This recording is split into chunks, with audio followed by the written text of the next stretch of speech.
going directly to introduce to our first keynote. She is Professor Merritt Polk. As Tom said, she is professor in human ecology in the University of in Sweden, Gothenburg University. Recently, she has an international project on sustainable urban futures, and she has headed the development of transdisciplinary methodologies for joint knowledge production with the mask between universities, private, semi-private, and public organizations. So with this background, she's perfect to give the first keynote. Great. It's so good to be here. Even if I am in another place, at least we're in the same time place here together at this conference. I was really pleased to be asked, that Tom asked me to come.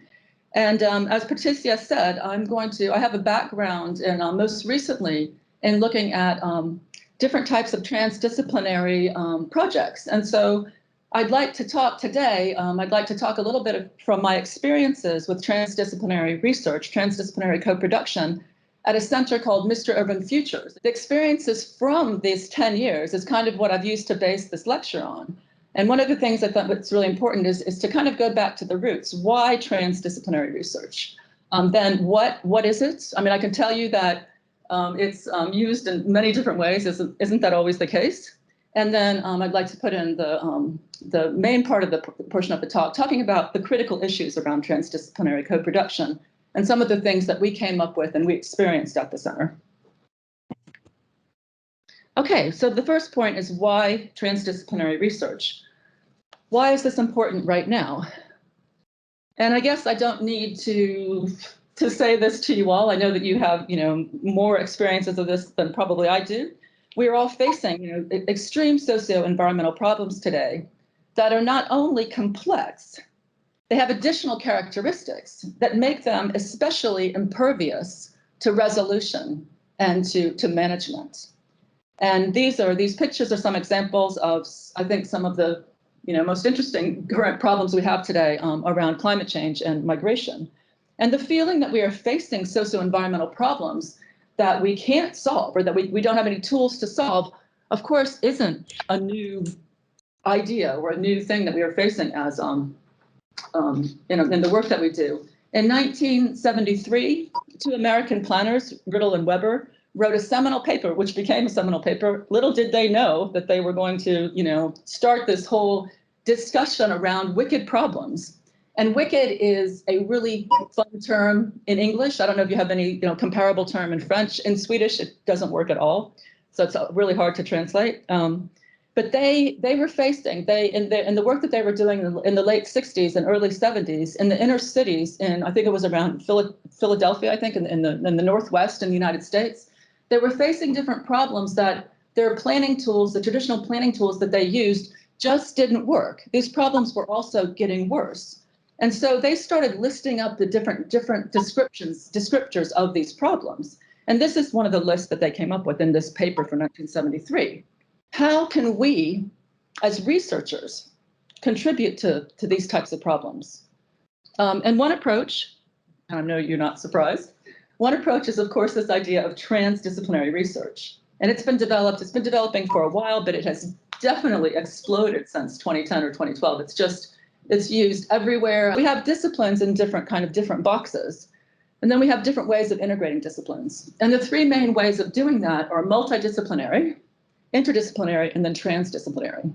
Multidisciplinary is when, as you see in the figure here, it's when things are put on side by side. That when you have, for example, different perspectives, you may have a project where you have a social scientist, you may have working on, if it's on livelihoods, for example, someone working on soil, someone working on crops, and someone working on cultures and social systems.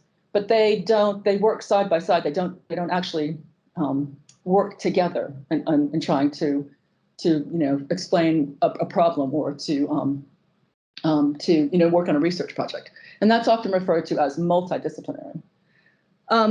Interdisciplinary is when you take a step and when you actually have, instead of the perspective still being in their disciplines and working kind of independently, but from, together, it's when there's some sort of overlap. For example, when you have a shared problem formulation where you actually try to integrate the different perspectives into a whole.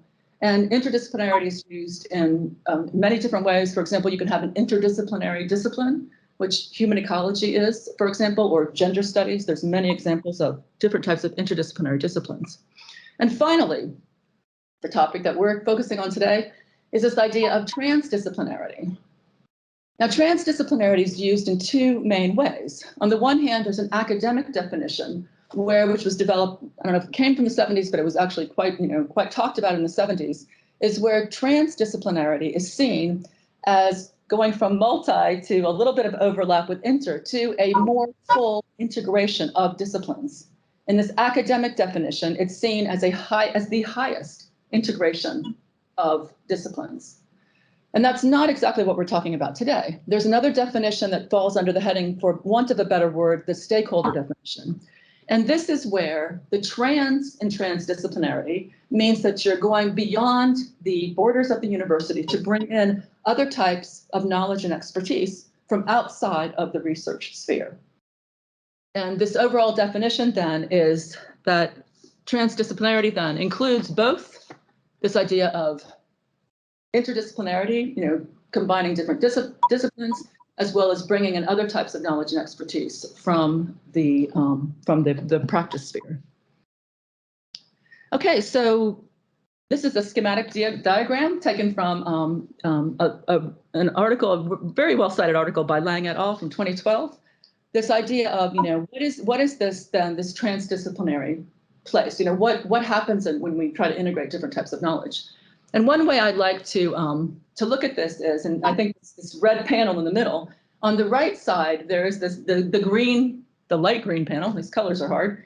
The green panel, it's the spheres of practice coming in, and on the left-hand side is this kind of darker green, where it's the spheres of science. And these are coming in through the research process in this kind of, this working together through framing the problems, analyzing problems, and exploring different types of solutions and impact. And one of the things that we've really focused on a lot at the center is talking about impact, and I'm going to do that as well. But one thing that we didn't talk as much about is how does this transdisciplinary co-production, how does it affect research? I think one thing that came up, one really interesting example when we did one of our evaluations, was that the researchers felt that they could do better science in these center projects because they were closer to, instead of going in and doing interviews with different people and doing kind of more traditional research, which is great. It's what I've been doing for the last couple of years as well. It's that's also really interesting. They were able to have they built up long-term relationships with these practitioners, and they got completely different insight into the problems that the practitioners were facing in urban planning. And they were able to integrate that back into their the work that they did, the theoretical work that they did in different areas.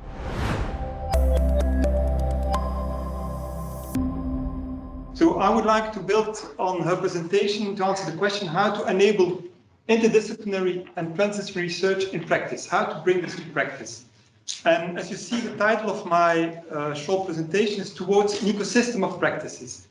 And the idea being is that we will need many entry points, whether it be from students, researchers, social actors, or even people at university involved in service to society. Science is done within disciplines. Disciplines are the main quality assurance mechanism we know. This will remain, this won't disappear.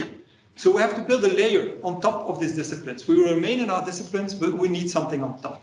And when something comes on top, so we need these methods. But this will be largely insufficient, and therefore we need these two other building blocks, and this will be our discussion also today. Because when you bridge these knowledges, you bridge very heterogeneous interests. The ecologist and the historian have different research agendas, the social actor and the scientist. And if you don't deal with this interest, then what will happen is people come together, they get money, and everybody pursues his own interest. Everybody has his own agenda, and there's no common knowledge space emerging. This is a typical problem that Innoveris also knows, that everybody knows, and so we need something else. We need what people have called in literature knowledge commons. We need mechanisms so that when you step into it, you have a mutual agreement in advance that what we're doing is not just, of course, everybody has his own interest. You have to find it back, but you have mechanisms to make it a common space, to solve hybrid wicked problems. And then we have the process, and Merritt has told us already about the process. Once the project is rolling, we need a process element and basically a process of common co-production. Merritt has explained this to us, to frame the project together in these adaptive processes. And so we have these three components: the methods, the mutual agreements, and these process elements. I would like to introduce this idea of a knowledge ecosystem where people at various levels, students, researchers, academia, they have different ways to enter this transdisciplinary space. It can be very light, can be more heavy. Today we are here, this is the first one, I will have 5 of them. We focus today on postdoc, PhD level, on academia. Examples that exist here in Belgium are the co-create projects of Innoviris. We have not many other funding schemes, but at EU level we have Interact projects, which are quite successful. So that's a very first entry point. But when preparing the conference, we quickly realized that this will only work if people who are in a master's thesis or are students already learn about this. So a second level that we can imagine are pools of master thesis. And why do I speak about pools of master thesis, which can be 4 or 5, is to make it interesting for the social actors to invest in it, because it's for them also, they want to learn something from it. And I have one example in Ghent. They created the Stads Academy, which works on social housing. And so every year you have 4 or 5 master theses, one from architecture, one from sociology, one from economics, who will they don't do one master thesis. Everybody has this master thesis, but they work in a pool where they interact. And so they define together the research questions, they organize the outreach together, and they have a kind of interaction. So that's an interesting example, this pool of master theses. Of course, here we have the CPMA program in at the business school, which is very interesting. And we are eager to learn from that and to invent also new ways of doing. Hervé Jean-Marc also discussed with me this idea. So that's the second entry level. The third entry level that is gradually emerging at our university is service learning. These are courses at student level where the student teams up with an association for human rights, for instance, and will give legal advice, and that's part of his coursework, working with the actor. If you go on the website of UCLouvain, and at the end I have all the web references, you will find that they have 29 service learning courses. I guess it's unique in the world, so it's really worthwhile to look at. It's very impressive. You will see that nearly all students from all faculties can, when they're bachelor or master, they have one opportunity to have a service learning course on one of these topics. Very, very, very nice, very inspiring. To conclude, as you understood in Merritt's presentation, the philosophy is real towards better science for addressing wicked problems.